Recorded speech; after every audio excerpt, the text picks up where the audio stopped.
They tossed his papers on the ground like trash, but they had no idea who this quiet old man really was. What happened next shocked every officer standing there and left the entire crowd speechless.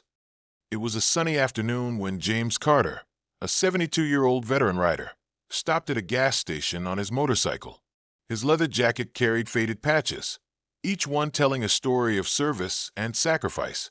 James had seen combat, protected his country, and carried those memories with dignity. But to the two officers who pulled up, all they saw was just an old man on a bike. They walked up to him, demanding to see his documents. James calmly handed over his license and registration, but instead of respect, he received laughter. One of the officers sneered and said, "What's a man your age doing riding around like a teenager?" Then, in front of everyone, they tossed his documents onto the ground. The papers scattered in the dust at his feet. The crowd gasped. James remained silent. He slowly bent down, picked up his papers, and looked the officers in the eyes, not with anger, but with a calm strength that only a true soldier carries.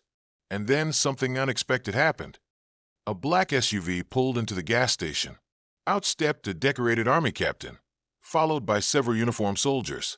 They had been on their way to a local veterans event, and they recognized James instantly. This wasn't just any old man. James Carter was a decorated war hero, a man whose bravery had saved lives in combat. The captain walked straight up to the officers and demanded to know why a decorated veteran was being treated with such disrespect. The soldiers stood tall behind him, their presence impossible to ignore. The officers, who moments earlier had been mocking, now stood frozen, their arrogance turning into embarrassment. The crowd that had gathered began applauding, not just for the soldiers, but for the veteran who had carried himself with quiet pride through it all. The officers stammered out apologies, but the damage was done. Respect had been restored, not through shouting or anger, but through the undeniable truth of who James was.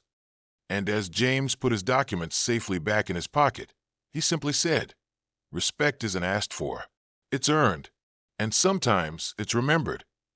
Stories like this remind us that dignity and respect can change everything.